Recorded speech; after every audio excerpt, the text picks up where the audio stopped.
All right, everybody put everything away. We're going to have a pop quiz. I'm just kidding. Welcome, everybody. What? That's what you get for coming. Yeah. Welcome, everybody. Welcome to the end of this week. We're only meeting this one time this week, and we have 3 weeks left after this. So we are down to the wire. We are about to hit like that final stretch, and I hope that all of you are just very much present right now, like really tuned into this process and like dedicated as to the highest degree possible now, and of course in these next 3 weeks, just ready to give it your all, because again, by the end of it, you're going to have a lot of free time. There's going to be a lot of time to enjoy your lives and reflect. This is the time to just put off everything enjoyable and just throw yourself into this process. You've got papers due. You've got exams coming up. It's all going to pile up on top of you. You can do a really good job on all of it, and you can have a really smooth finals week if you start working now and just like make a plan, stick to it, try to get as much done as many days as possible between now and then, and just, you know, demonstrate how good you can be, how good I know you can be, and you know you can be, but ultimately your performance is what is like the record of it, like the solid evidence of what you are able to accomplish. So make sure that you are able to demonstrate that to everybody, and walk away feeling really good about the semester. As far as this class goes, we're in the last part of the course. We are going to finish off chapter 12 today, which has to do with game theory, which is a way of sort of analyzing complicated situations where there's interdependence in decision making, Gesundheit, where decisions are not just based on conditions that one experiences on one's own, but also on what rivals may do in response to one's decisions, which may, in effect, then cause the person making decisions to have to make a new decision in response to what their rivals did. So that interdependence can create a lot of complications and a lot of uncertainty in situations, which then creates market settings that aren't going to have clear-cut outcomes, that aren't going to be really easy to say, well, if the firms just have these cost conditions and these are the demand conditions, this is the price we'll see, this is the profits we'll see, these are the quantity that will be bought and sold. Like, it's just not that clear in these type of situations. And these type of situations are the more common situations, are the ones that most industries exist in. And so game theory is one way to sort of figure out how to best maneuver through that uncertainty, try to gain some certainty from the uncertainty. It's not always going to be 100%. You're not always going to get a clear-cut answer, but you're going to get some information from this type of analysis that will help to guide a situation. And as far as this class goes, help to give us some insights into how market outcomes may be determined and how ultimately pricing is set. So we'll finish off this chapter today that we started off last Thursday. We did not meet on Tuesday, for those of you that don't know that for whatever reason. And then after that, we're going to have about 4 chapters left to cover. We'll cover roughly 2 chapters the last week. So we are going to cover, I think, a chapter next week, and then a chapter the following week, and then I think 2 the last week. So this chapter will have a mini paper, and then next week we'll have a mini paper, and I may set up a 3rd mini paper after that for that final week before the paper's due, but I may also not, so don't depend on it. You've had plenty of opportunities, and you have plenty of opportunities now to get these things done. So you have the open chapter mini paper submission option, which is 1.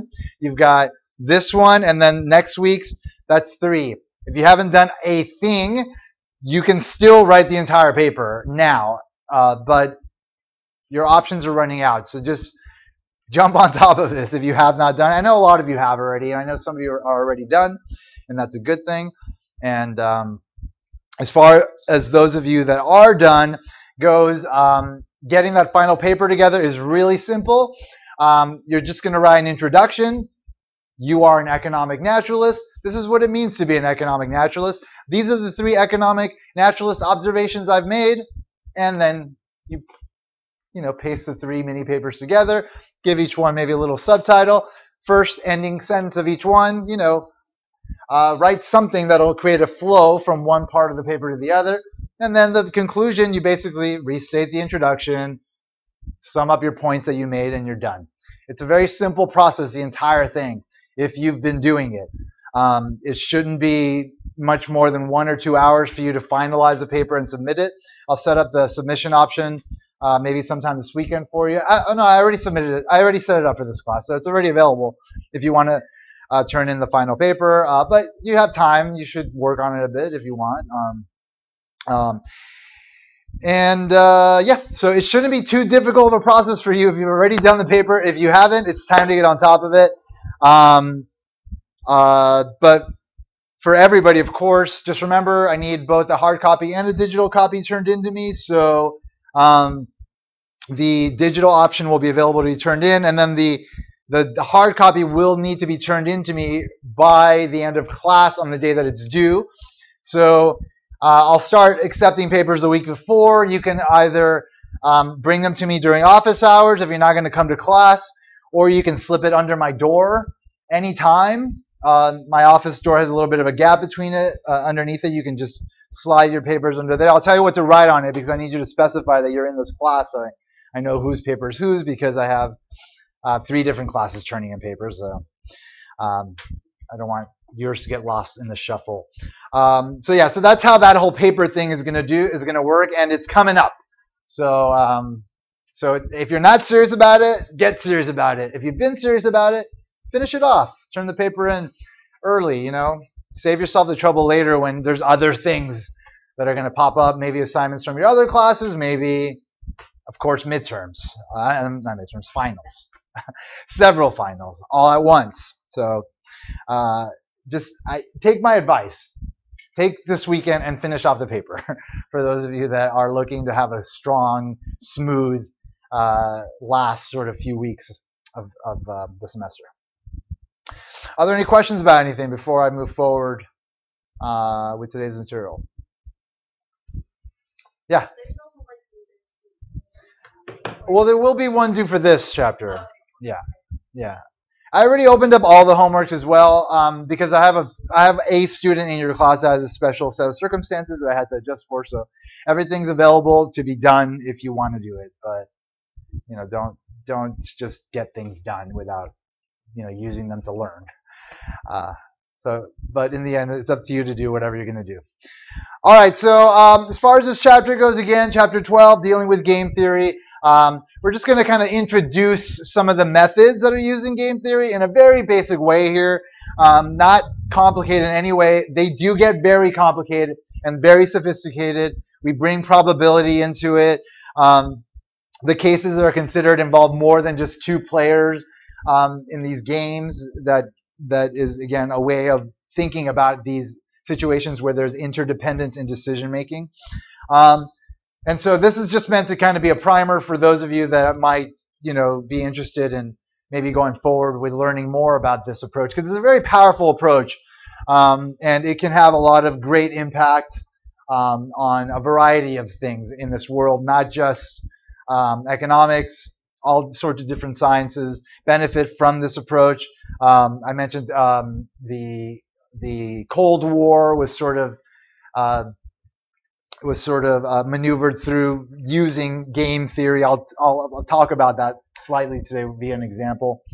So anyway, we started last time talking about how firms in an oligopoly in which there are relatively few firms in an industry that have large market shares, that the way that they interact is interdependent. They have to consider what their rivals are doing, not just their own cost conditions and the demand conditions of the market.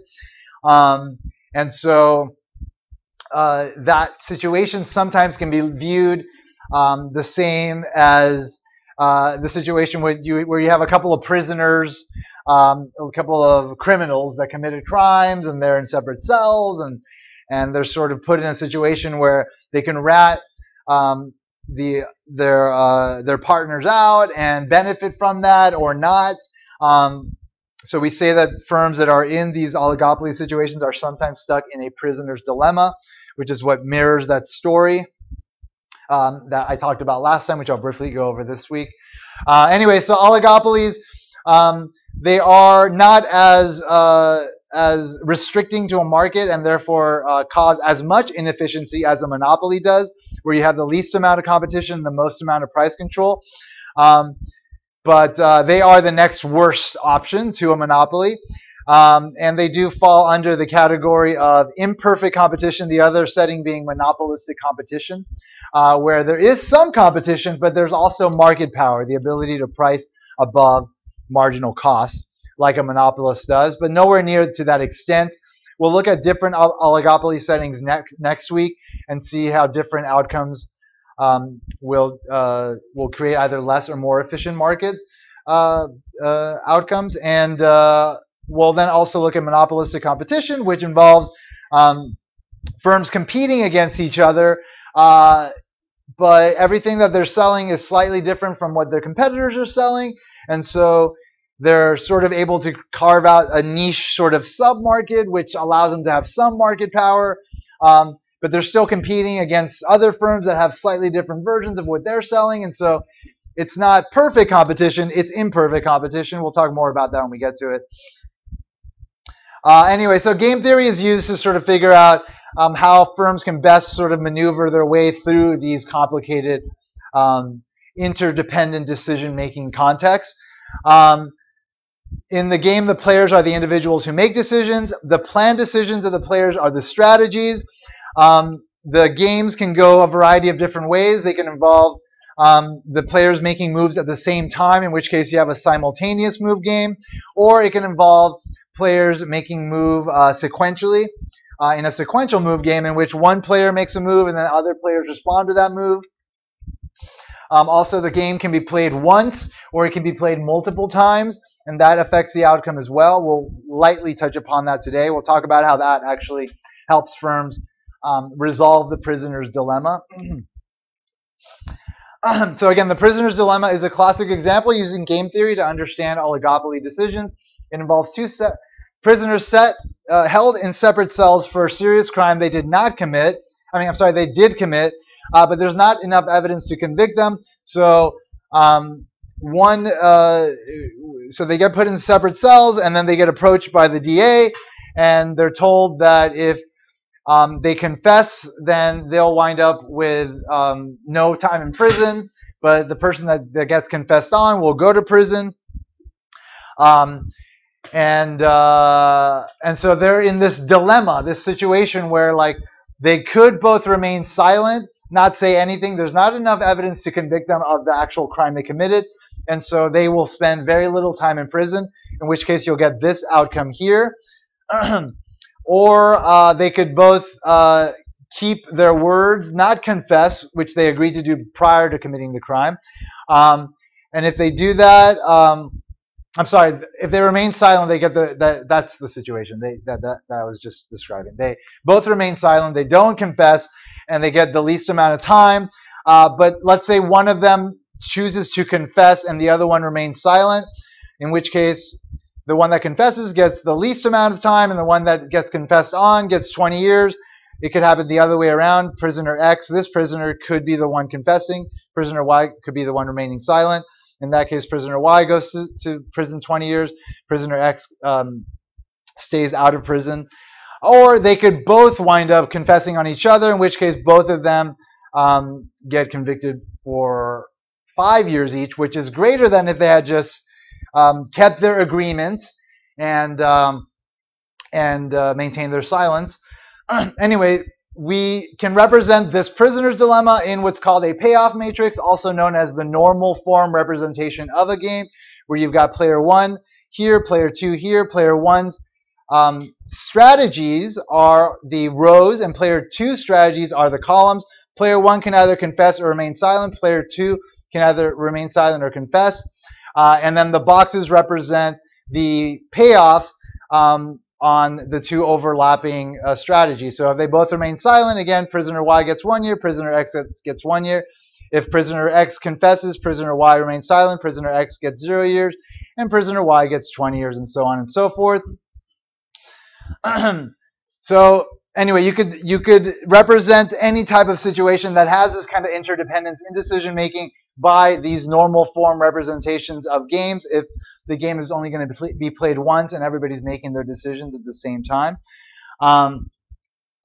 So one way to sort of maneuver a situation like this is to identify a dominant strategy, a strategy that a player will take regardless of what their opponent will take. So even when there is interdependence in decision making, if a player can identify a dominant strategy, then they know simply to do that, no matter what their opponent does. And via this simple case, you can identify a dominant strategy by taking the perspective of a player and then considering what they should do optimally in response to each of their opponent's strategies. So taking the perspective of prisoner X in response to prisoner Y remaining silent, they can either remain silent or confess. Obviously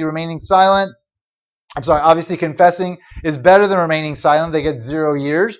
So they would choose to confess in response to prisoner Y remaining silent. In response to prisoner Y confessing, prisoner X again can either remain silent or confess. Obviously 5 years is better than 20 years, so they would wind up confessing as well. So regardless of what prisoner Y does, prisoner X will confess, and therefore prisoner X's dominant strategy is to confess. The game is symmetric, meaning the payoffs are the same and the strategies are the same for each player, and therefore both of them have the same dominant strategy. We identified this last time, so I'm just reviewing stuff right now and going through it quickly. But if you're unsure about what I'm doing here, just go back. I explained it a lot slower and clearer the last class if you haven't watched that video. Anyway, so prisoner Y winds up having the same dominant strategy to confess. Both of them have that dominant strategy, meaning both of them will choose to confess no matter what the opposite player does, and therefore confess winds up being the likely outcome of the game, which we call the Nash equilibrium. So a Nash equilibrium in game theory is an equilibrium in which each player has no incentive to deviate from those sets of strategies. We've already gone through each player's choices, and we've seen that they are choosing to confess. And so neither has any incentive to deviate from this set of strategies. We assume the players are rational. They're always making the choices that are going to benefit them the most given the payoffs that are available to them. So as long as the players are behaving rationally, then this is the likely outcome for this type of situation where players are in a prisoner's dilemma. A Nash equilibrium does not require both players to have a dominant strategy, though. You can have Nash equilibria without dominant strategies. You just need to go through and figure out what each player is willing to choose in response to their opponent's possible strategy. And then, again, the boxes that overlap where both have chosen to do that will be a Nash equilibrium for the game. You may not have a Nash equilibrium for the game, or you may have multiple Nash equilibria in the game. And what's important about the Nash equilibrium is that it is a concept that allowed us to, via this kind of analysis, provide like real-world predictions about what could happen in these sorts of uncertain circumstances where, again, you don't really know what is going to happen, but you might be able to narrow down what the outcomes are going to be. And that's what the whole point of this is. Like, the Nash equilibrium helps us to figure out, oh, well, given this type of situation, a prisoner's dilemma, then the likely outcome is for the players to cheat on each other. Then we looked at how that parallels the situation where you have an oligopoly and they're setting prices, and they are essentially in a situation where there's only two firms, so it's called a duopoly. A duopoly is an oligopoly with only two firms. In those type of situations, if the firms aren't able to work together, then they are going to wind up in a situation where they are going to outprice each other, and to the point where they wind up pricing down to their marginal cost and making zero economic profit. So the firms are obviously not wanting to do that. They want to make profits. So they could figure out that they could work together and make even better profit. They can collude and work like a monopolist and divide up the monopoly profit.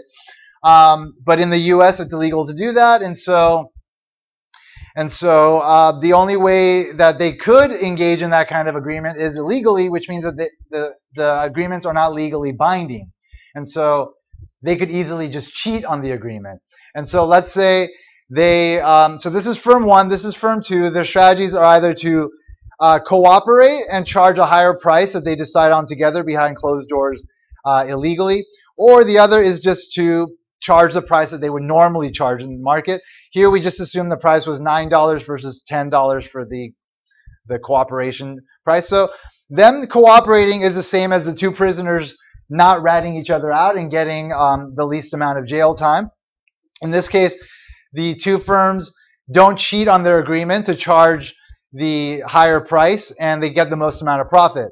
But the problem with this type of situation, because the agreements are not legally binding, there's an incentive for the firms to cheat on the agreement. So let's say firm 2 decided, you know what, we decided we're going to charge $10, but I'm going to charge $9. If they charge $9, then everybody's going to buy from them and nobody's going to buy from firm 1. So if that does happen, then firm 2 winds up with $99 in profits and firm 1 winds up with 0. Same as the prisoner's dilemma, where if one person ratted the other prisoner out, then they wound up going free and the other person wound up going to prison for an extended period of time. Both players have that same incentive to cheat, and so both wind up cheating, and so the Nash equilibrium winds up being a situation where both firms wind up cheating on the agreements and charging the lower price, and both of them wind up making less profits than they would if they had just cooperated with each other, which is the same as the prisoner's dilemma, where both criminals wind up going to prison for longer periods of time had they just not had they not ratted each other out and just kind of walked away with the minimum jail sentence. So we say that firms in these type of situations are in a prisoner's dilemma. All right, and then we did a quick sort of application via this economic naturalist that highlighted the fact that that firms that compete on advertising are also in a prisoner's dilemma. And the reason for that is because advertising generally will result in firms switching customers versus like getting new people into the market to buy things. So we talked about the cigarette industry and how if one firm spends money on advertising, they're just going to steal customers away from their competing brands' customers. So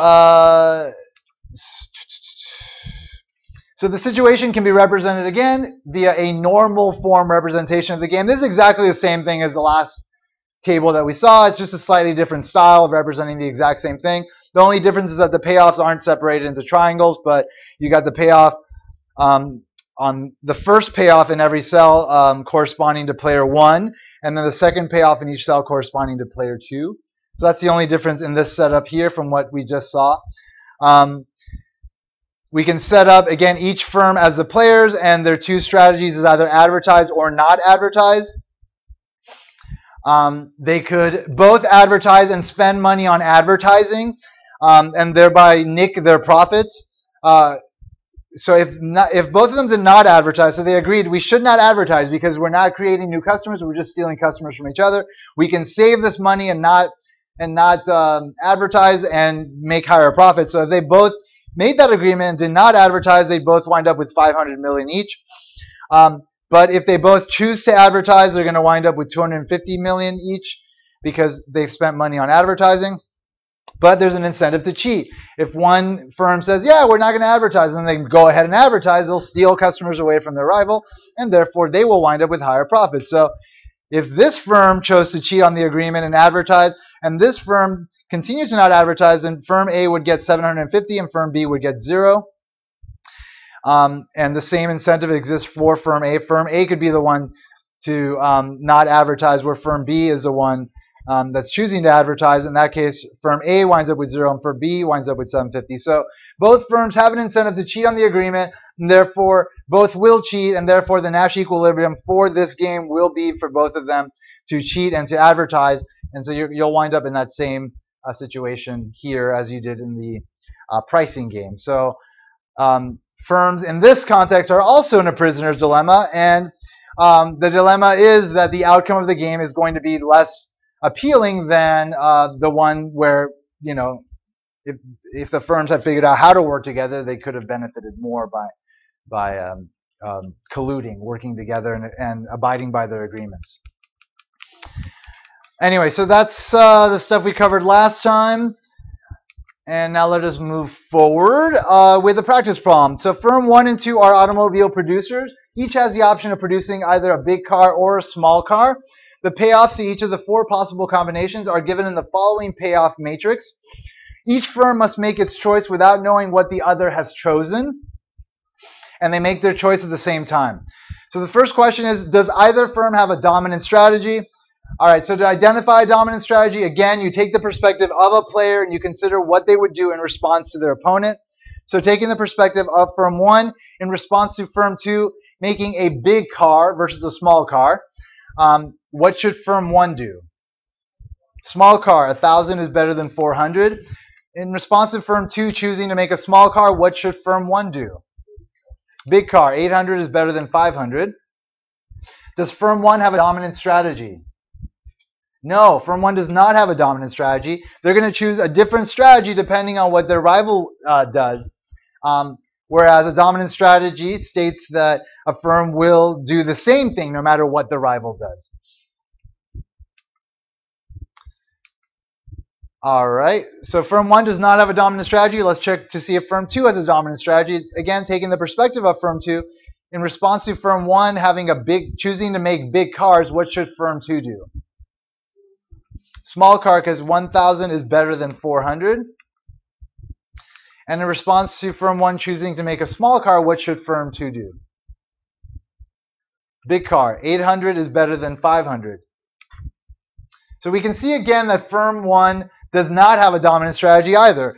They're going to choose different strategies depending on what their rivals do. What is the Nash equilibrium for this game?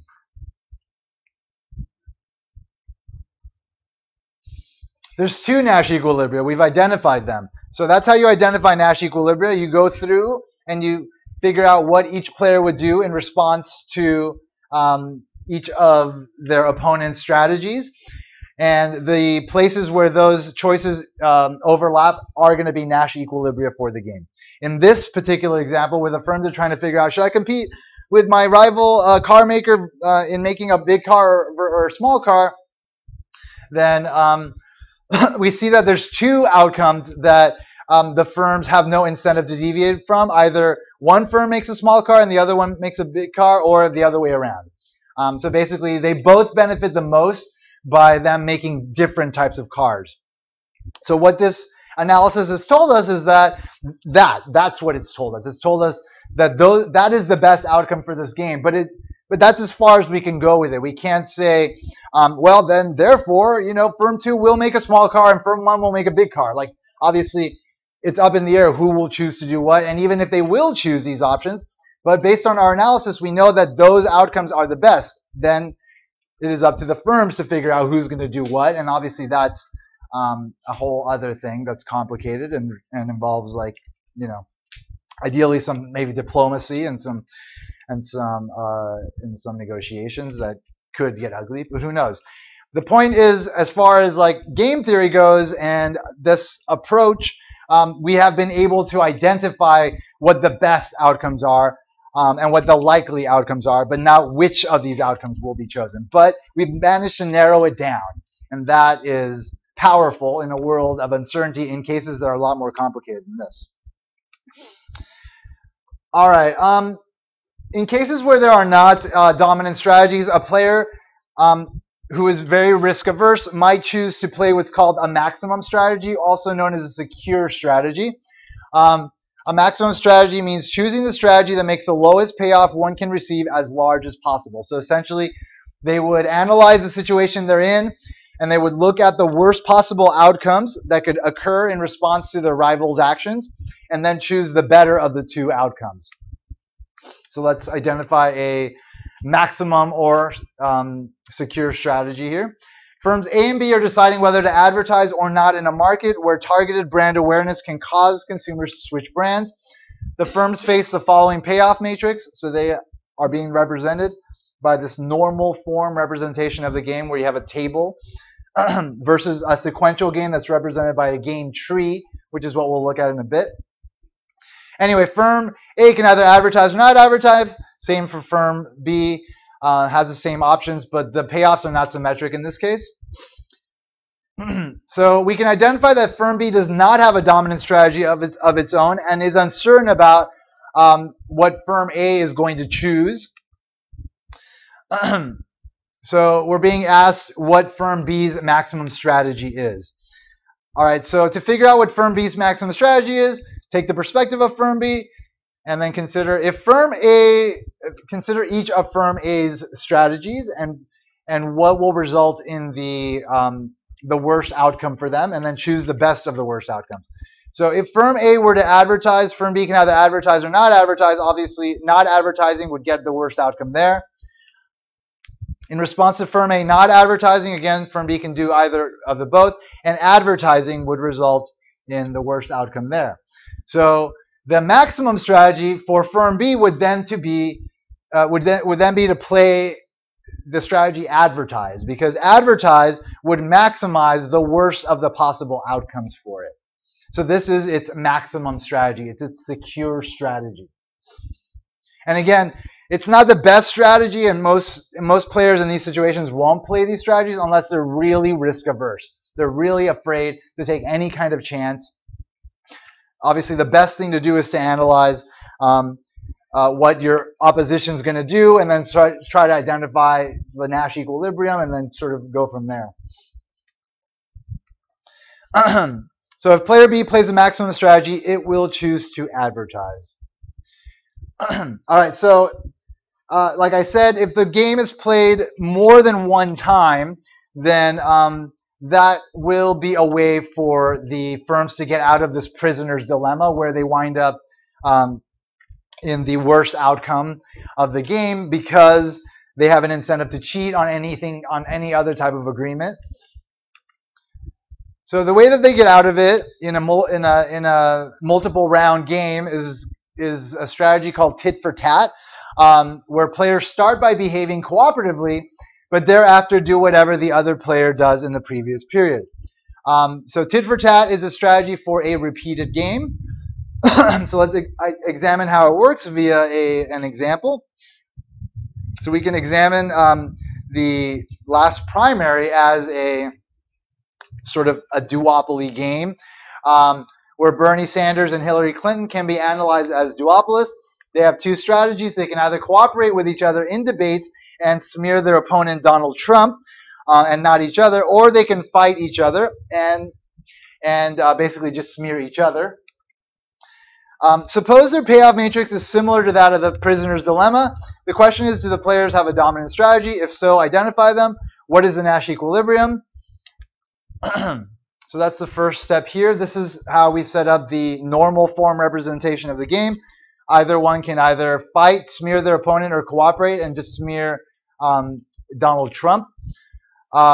If they both cooperate, then essentially they're both going to wind up in the best outcome. It's, again, an agreement that they would set up for between them. If they just smear their opponent and not each other, they'll get 500 votes each, let's say.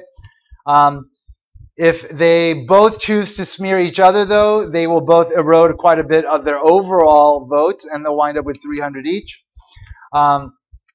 If Clinton decides she's going to cooperate, but Sanders chooses to smear her and break the agreement, then Clinton winds up with only 115 votes, and Sanders, who smeared her, winds up with her votes. So he winds up with 600.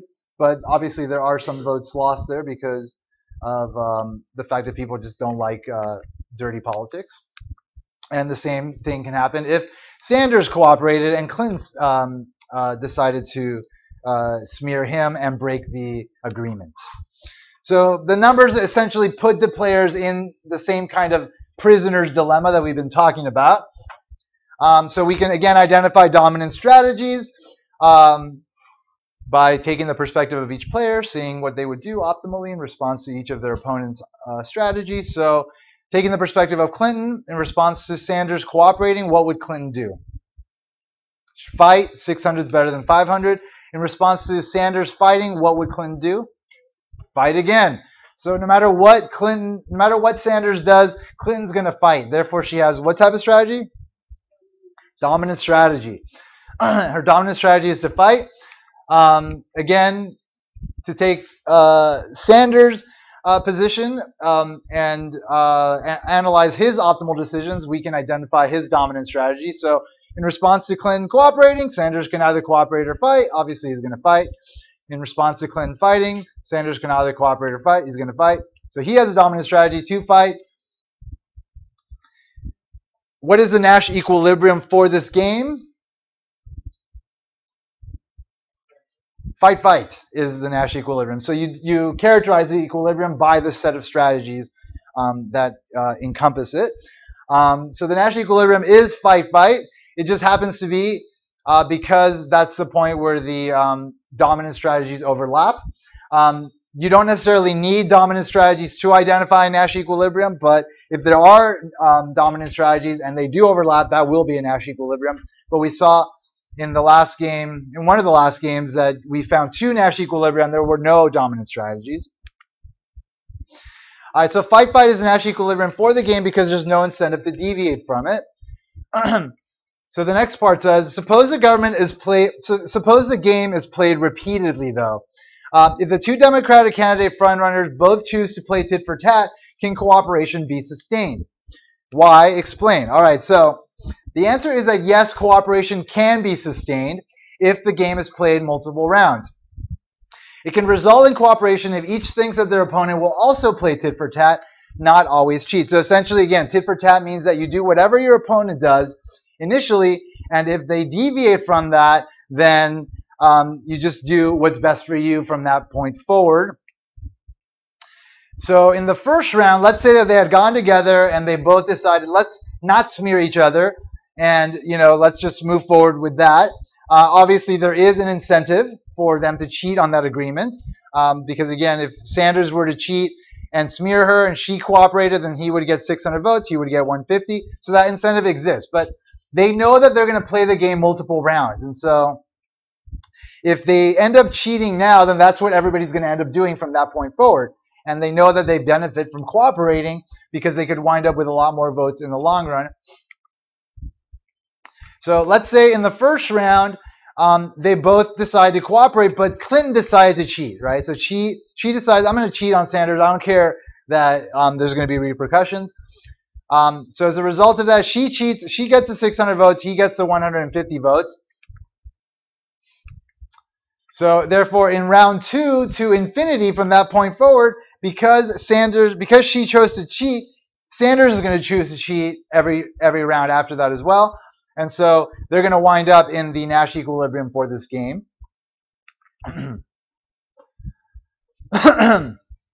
But if they are playing tit for tat, and they realize that there are repercussions and that there are long-term effects to their actions, that will result in them getting lower votes in the long run and maybe ultimately losing the election, which we saw actually did happen,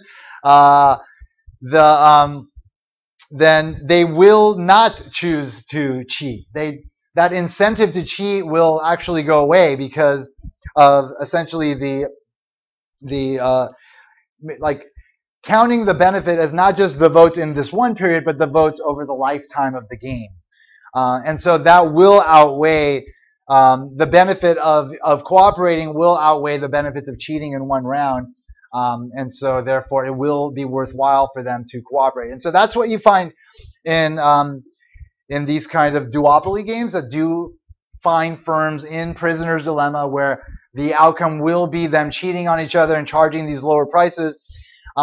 They essentially understand that they're all playing this tit for tat strategy, which is just the name that was given to it by the economists that sort of came up with this whole idea, that won a Nobel Prize for it as well, that essentially gives the firms the incentive to not cheat on the agreements and to maintain collusive agreements where they just charge like artificially higher prices without actually getting together behind closed doors to make the decision to do so.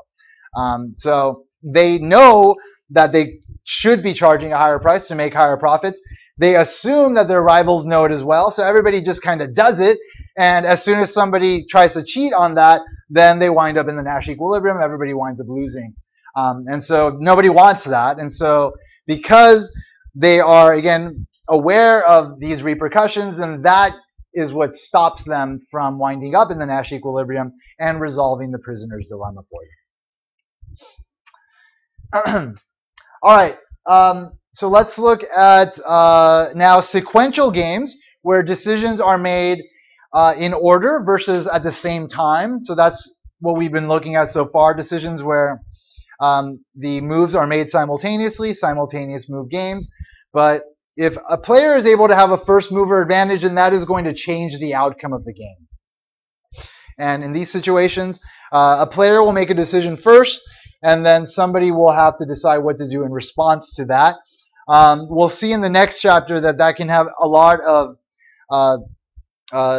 positive effects for the overall market if firms are making choices sequentially, and can actually increase efficiency, and will definitely have an impact on pricing. So that just one thing of whether firms make decisions at the same time or if they make them sequentially will completely change market outcomes. But let's look at how game theory can analyze a sequential game. So the games we've considered so far have been ones in which both players have to pick their strategies at the same time simultaneously. Each player had to choose his strategy knowing only the incentives facing her opponent, not the opponent's actual choice of strategy. In many games, one player ends up moving first, though, and the other is then able to choose his strategy with full knowledge of the first player's choice. So this description roughly fits the circumstances in which the United States and the former USSR found themselves during the Cold War. At that time, the military strategies of both nations were based on the doctrine of mutually assured destruction, also known as MAD. The fact that neither side ever launched the first strike is interpreted by some people as evidence that this MAD strategy must have worked. So mutually assured destruction essentially meant that if missiles were being launched, then missiles were being launched in response to that. That means we're all dead. The planet blows up.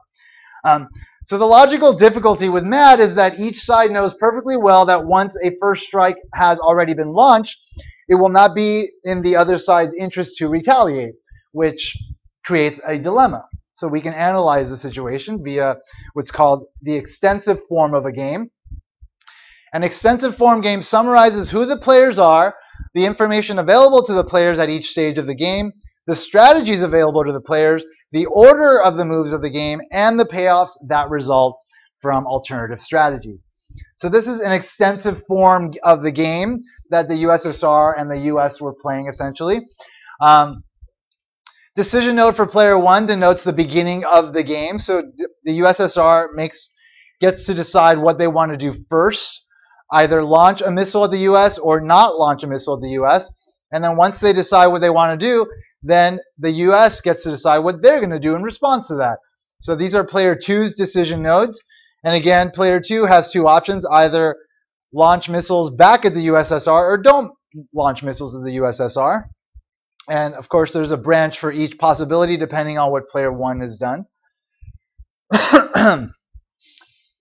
And these are the payoffs over here. So let's say the USSR is trying to figure out, should I launch missiles or not? Well, they're going to consider what would the US do in response to me launching a missile based on what their incentives are, and therefore what is going to be the final payoff for me, given what they're going to do in response to what I'm going to do. So if they are thinking, well, if I were to launch a missile, let's say the USSR, the US then can either, again, launch missiles themselves or not launch missiles. If they do not launch missiles, they do launch missiles, then they lose 100. So the numbers don't mean anything. They just kind of have some meaning relative to each other, just to kind of give us an idea of like who benefits relative to others, given the nature of the game. In this case, negative 100 for the US means that we basically lose the world. If they don't launch, then we only lose half the world, and the U.S. is wiped out. But the USSR remains, and so do a lot of other people. And obviously, the U.S., given the nature of these two outcomes, -50 is better than -100, so they would wind up choosing to not launch. So that's where we see that the logic of MAD kind of breaks down. Like, there is an incentive to not launch a counterstrike against a strike of missiles, and therefore there wouldn't be mutually assured destruction. And looking down here, if the USSR did not launch, again, the U.S. could either launch or not launch. If they launch, then they'll eradicate half the world, or they don't launch, and we wind up in a better place. So as we see here, regardless of what the USSR does, the U.S. has an incentive to not launch missiles in response. So the USSR knows that the U.S. will not launch missiles in response, and now they just need to consider what is the best payoff for them, given that the U.S. would not retaliate. Well, we see that if they launch a missile and the U.S. doesn't launch a missile, then the USSR gets 100% of the world, right? They've destroyed the U.S. and they get what's remaining for themselves. Or they do not launch missiles, and the U.S. doesn't launch missiles either, and the USSR gets nothing. So obviously, the USSR has an incentive to launch missiles, given this situation, the way it exists.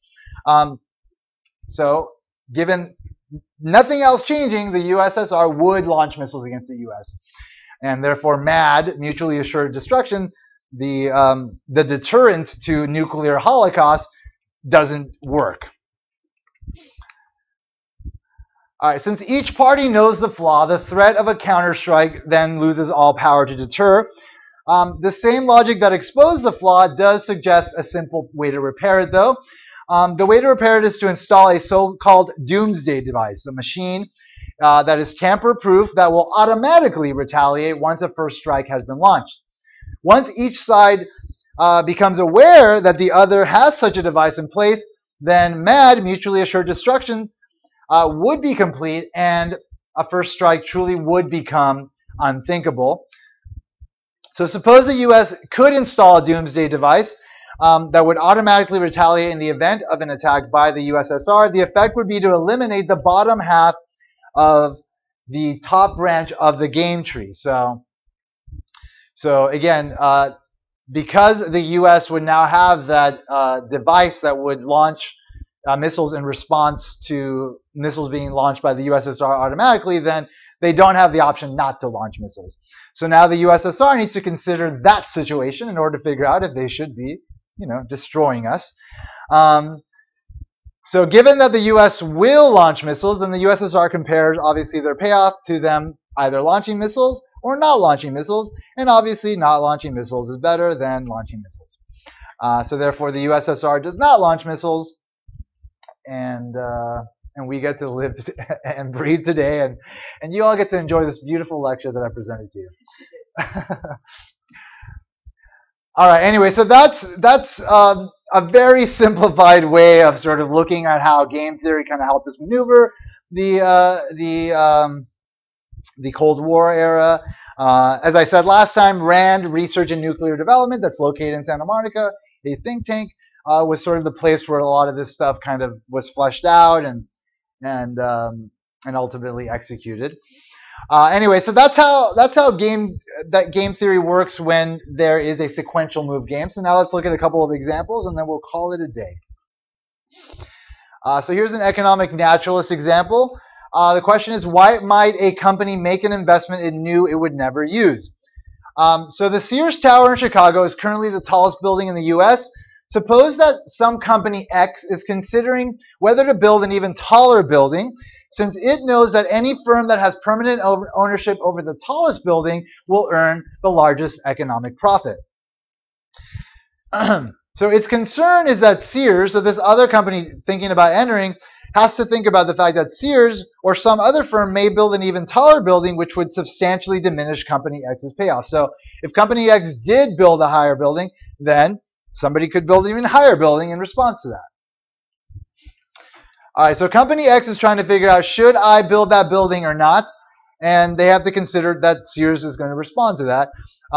So if company X does not enter, then Sears will get 100% of the profit, and they will get 0. But if they do enter, then Sears can either build a higher building, in which case that will eat into Sears' profits, but that will wind up making company X basically lose their investment because it will be for nothing.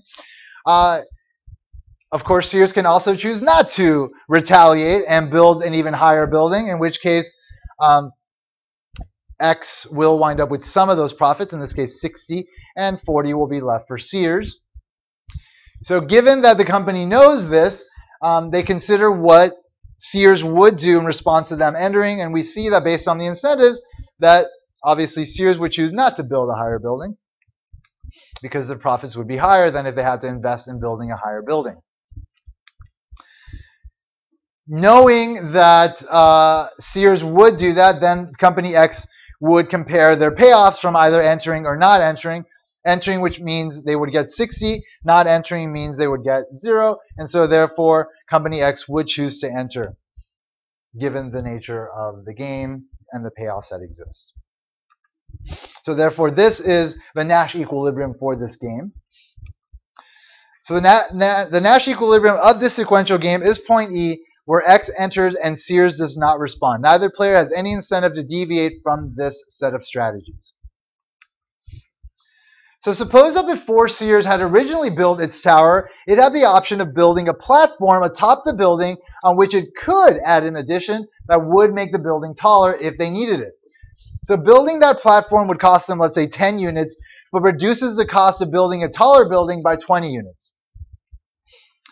So in this situation, they would, again, build a higher building, but in this case, the remainder of their profits would be 40 as opposed to what it was before, and therefore it would create an incentive for them to build a higher building if another company were to try to take that prestige of having the highest building in the industry. So in this case, company X would have to consider that now Sears would have an incentive to retaliate by building higher, and therefore just consider the payoffs of either entering and having that retaliation and winding up with negative 50, or just not entering at all and getting 0 profits. And obviously 0 is better than losing money, and therefore they would choose not to enter the fray. So the platform investment just discussed is an example of what economists call a strategic entry deterrent.